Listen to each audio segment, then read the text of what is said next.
now we get to an interesting one because it was supposed to be the Cure 17 Seconds, but Matt has done the Cure Faith. And let me just make sure I'm right about this. Oh. Is the plan to ever cover Faith by the Cure? We're going to have to check to see the spreadsheet. Oh, okay. Yeah, I can check. And so if we don't, then why don't you we'll guys have start Matt talking? do it I'll look up the spreadsheet. You guys start talking about this. Okay. Well, I'm first. Well, I know you guys like to do this, and so I'll do this. Oh, here. let me run the This numbers. is- Let me run the numbers first, John. Yeah. So 17 Seconds by The Cure comes in at number 93 in the 1980s on Best Ever Albums, number 10 in 1980, number 619 of all time. It is The Cure's fifth highest rated album on Best Ever Albums, and it did not make Rolling Stone's list either. We do Gotcha. not cover Well, it. So Josh this just looked is- up. Good job, Josh. Okay. we do. Okay, so Matt is going to give us a listen to that, and I'll try to maybe listen to Faith myself, just so that I can say that anything that we've talked about, I've listened to, so I'll do it, and it'll be maybe good practice also for us. And Matt, you can go backwards on this, but 17 Seconds. As I listened to this, I was like, this should be interesting because I know this was the period where The Cure released an album before this, and there was an EP, and there was a singles album that I think we joked about last week, like the greatest hits album, but what it really was like a collection of singles they did. And so Yes, that was their even last second week. I album. was like, I think this is where Boys Don't Cry come from. And you're like, no, this was actually on their album before this. I'm like, well, no, isn't the album before this Three Imaginary Boys? And it is. But Boys Don't Cry's on that one either, because it's actually on that greatest hits album. And then Three Imaginary Boys has like 10:15 Saturday Night, where I wasn't sure if it was on this, because when I first got Three Imaginary Boys, it was combined with 17 Seconds as an album for US release. So to me, I hear them together. And I'm like, well, why though are there some of these other things on here? And the reason was because it was a deluxe edition that I got, so it also threw in some of the stuff from the singles. So it all blends together, and it was all released in 79 and 80, this period of time. So I guess what I'm saying is I'm going to give you even a bonus ahead of that, and that I look at 17 Seconds, Three Imaginary Boys the year before, and that Greatest Hits EP as kind of the same piece of work, if that makes sense. And in 17 Seconds, what you're getting is, this is a very atmospheric album. There's multiple instrumental pieces on this compared to later Cure, which is much more hook driven as you get to the mid 80s and late 80s, and certainly the early 90s, right? I think there's that period of the Cure where they hit about like 85, when they're throwing in 2 or 3 like certifiable pop gems. This album, I think the only song that, if you're vaguely familiar with the Cure, you'll probably be familiar with, is "The Forest," is I think by far the most played song of the Cure. The rest are sort of obscure. I guess people might know "Play for Today" is the other one that you hear sometimes, but I think you'd have to be someone who sought out the Cure to get that. But atmospheric would be the way I would describe this album off the bat. There is some of they're very much a goth band at this point, but the darkness is not heavy foreboding darkness like a Joy Division or even Bauhaus. It's an inviting, like it's kind of like, the goth that you're afraid is gonna kind of like harm someone or harm themselves, as opposed to like the goth that's a little bit more in the woods, Wiccan, like sensibilities, you know what I mean? Lovers. Yes, yeah. And like Boys Don't Cry is the perfect example of that song, which is one of the best. It's basically like, I'm in love and I have to do it, but like manhood says I shouldn't cry, and it's like, I'm not going to cry, but really what I'm saying is I should cry, type stuff. And so there's that ambiguity, sexually and gender-wise as well, like bending that as well. But the thing that always stands out to me about The Cure is they just sound fantastic. I love the blending of guitar tones. Robert Smith is the guitarist. I always like the sound of his guitar and the way he layers the sounds on the albums. And I mean, he'll become even better at it as we go along. But there's a layered element to The Cure, both in production and the sounds of the voices, the bass, the guitar, that that kind of washes over Cure albums that I really enjoy. I was curious as to where A Forest would be placed, and where it comes at number 7 is just a really great place because it almost serves as the beginning of almost what I consider like the second part of the album. You know, it like almost introduces it, and it leads into longer compositions. The first half is 2-minute, 3-minute. I think there's one barely 4-minute song, and then the second half has a couple 5-minute songs, a 4-minute song. So it's a little bit longer. But I really enjoyed this album, and The Cure have their own thing, and I know earlier you said kind of, Josh, that when you hear the Police, you know it's the Police. The Cure, to me, have that same... Yeah. They have a sound that's very much them. And it's rooted in so much of the era it's in, but it can transcend its era because The Cure somehow are both of each of the eras they're in and also can play now and sound like they should be now. And that's a hard thing to do, to not sound dated. And I didn't think this album sounded dated in the way that a lot of other tracks that would be called post-punk or goth could possibly sound with modern ears. So I can expand later, but that's my initial thoughts. Matt, what do you... actually, no. We're going to go to Josh, right? And then we'll go back to Matt. Josh, thoughts? Yeah, atmospheric is the first thing I wrote down listening to this album. Yeah. I feel like is this one of those bands that Kurt Cobain also name-checked and liked? Because I hear a lot of Nirvana in this album for whatever reason. He doesn't talk about The Cure as much as some of the other bands. They're kind of atmospheric in a similar way at times. Like you said, too, the instrumentals surprised me. This album is pretty laid back, and they are not afraid to have space in their songs and let music play out. Like, they often end songs just on music even after the lyrics are done. It definitely strikes a mood. I think which is funny, Josh, too. Can I jump in real quick? Because what's funny is they can also write these really tight hook songs. Yeah. Like Friday I'm in Love and Love Song and Just Like Heaven, and yet they also can make these sprawling space songs. Yeah, and this album could almost be thought of as a concept album in that way. It feels like a complete kind of, I don't know, period of an entire day or something like that, or changing like 17 seconds of a day, maybe, or changing of the weather throughout the day or something like that. That's a good call, Josh, because I get what you're saying. I think the lyrics are really strong too. They're kind of, they're poetic in a way, but they're also they're abstract, and looking at them when I was listening to it, I kind of liked how, I guess, is Robert Smith credited as the writer also of the songs? Yeah, like he started with an original bassist. Yeah. Dempsey is his last name. I'm trying to remember the first name. I'll have to look it up. But they kind of they informed the early Cure sound, and they basically, Robert Smith won the war kind of it, and the band kind of became his after that. Yeah, the lyrics are really there's a lot of metaphor and imagery that work really well with the music, and I found myself responding to that in some way. And well, in peaking to follow up, Josh, what you just asked, I'm looking a little bit. It's Michael Dempsey is the name of the bassist, but you want to hear what albums Robert Smith was listening to while he made this album? Yes, was it Nick Drake? Nick 5 Leaves Left by Nick Drake is the first one, Josh. So great pull there.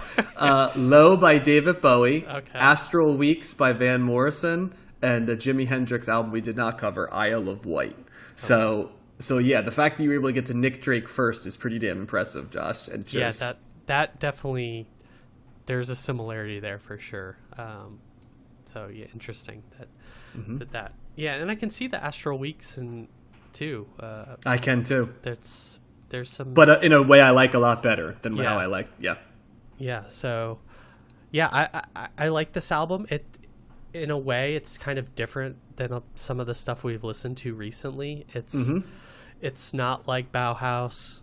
It's kind of gentler, it's like gentler goth, as you said. It's well, it's like it in that it's got goth elements, but it's Yeah. not like it in terms of the approach. It's not like driving. It's not trying for that kind of gothic imagery in the same way, or the romanticism of vampires or whatever. But it looks like it wants to date you, not scare you. Yeah. You know. It wants to be approachable. Yeah. Approachable goth. So yeah, I only know the Cure really from their big hits and those catchy hit-driven songs. Okay. So this was kind of a nice exposure to earlier Cure, and it seems like the Cure is one of those bands that when we were, I think, creating the spreadsheet initially, it was like we were going to cover every album by them at some point. It seemed like they were always on the list of every other year or whatever they would be on there. So they're a popular band in that respect. Mm-hmm. Yeah, this is a definite thumbs up for me. I enjoyed this one. Yeah, Matt, did you think that there's, based on what we said, similarities to what you listened to? I think so, yeah. And just to mention, I mean, the Cure have 5 albums in the top 100 of the 1980s. Yeah. So this is the 17 so let's seconds. See, is it fifth highest Disintegration? rated. Disintegration. Yeah, that's number 1. Yeah. Mm-hmm. Hot, Hot, Hot. Is that in there? Nope. Pornography. Hot is not even in the top 10. Wow. Pornography. Pornography is number 2. Three Imaginary Boys is 70s, so that wouldn't be in there. Wish is number 7. Yeah. Okay. And that's 90s, I think, too. Yeah. Wish is 92. Yeah. What else? You have The Head on the Door is number 3. The Head on the Door. Yep. Mm-hmm. And Kiss Me, Kiss Me, Kiss Me is number 4. Kiss Me. Okay. Yeah. And Faith. Hot, Hot, Hot's a song. So I was thinking Kiss Me, Kiss Me, Kiss Me is what I was trying to do. But okay. Yeah. And Faith is number 6, just behind 17 Seconds. Okay. And I can talk a little bit about it. I'm familiar with that. I'm familiar with that album a little bit too. All right, well, you can wax on it, John. Yeah. So Faith is ranked number 120 in the 1980s on Best Ever Albums, number 8 in 1981, number 818 of all time. So yes, Atmospheric definitely describes the Cure. I think this is going to be another Talking Heads for me. In that, as we go through them, in terms of like, I'm excited about exploring the rest of their catalog because the Cure, again, it first knew them through a greatest hits album that I owned. A friend of mine in college actually first got me into the Cure. She made me a mix of Cure songs, and then I got the greatest hits album, so I knew those songs from those. And then I just a couple of years ago, I just like Disintegration. I knew was the album, and I've listened to that several times. So, but there's several albums that that I don't know. I didn't know anything off of Faith. I don't think I knew anything off of 17 Seconds either. So you'll know Forest, I think, Matt. Okay, you'd know that, yeah. If you've listened to their greatest hits, you would. I don't remember that being on there, but it may be. But they're also one of those bands. I think when you talk about some of these great, quote unquote, greatest hits albums, there's like 5 different versions of them. You know, so the one that I listen to is Galore. But anyway, so I think they do a good job of mixing things that you guys have already talked about, which is really kind of like a darker sound that and I did feel like on Faith that there were some Joy Division moments in terms of the tone of what they're doing. It's a much more depressing album lyrically, Matt, knowing that album compared to what we just listened to at 17 Seconds. Yeah, that Faith is more Faith, even the titles. Darker. Yeah. Even the titles of this, like The Drowning Man and Doubt and Funeral Parties on there too, isn't it? Yeah, Funeral Parties, Other Voices, The Holy Hour, it's not a happy album, although there are songs like Doubt is kind of more of an upbeat song. Primary is more of an upbeat, kind of song. But one of the things that stood out to me for a couple of these songs, particularly with The Holy Hour and Other Voices, is how the bass becomes the main guitar part, the lead guitar part, because the sound, and this is true of other Cure songs as well. But can I jump in real quick, Matt? That is something that is not present on 17 Seconds. Okay. That's a major difference in sound with what you listen to and what Josh. But I think I've heard it in other Cure songs here and there before, but where the bass kind of like, you have a drum part and then the bass comes in and it's basically playing the melody of the song. and the guitar in the background is like a secondary, complementary instrument to the bass. And it's almost kind of like, in some cases, like almost what Andy Summers is doing with the Police, because there is a jangle guitar. It's an echoey jangle guitar as well, so that's similar too. But I just thought that was kind of an interesting thing where I'm like, man, the bass is really front and center here, and it's done in a really kind of cool way because, again, it has to do with the effects. There is echo on the bass, and there's just however they get. We talk about guitar tone all the time. The bass tone here is very interesting, and it really Robert does Smith set plays the sixth string, and then they have another bassist. Robert Smith plays the sixth string bass. He plays the sixth string, and then they have a bassist in the band as well, and that's why sometimes the bass can shift and move. So are they both? I'm sorry, are you saying he's playing a sixth string bass or a sixth string guitar? I know on Faith.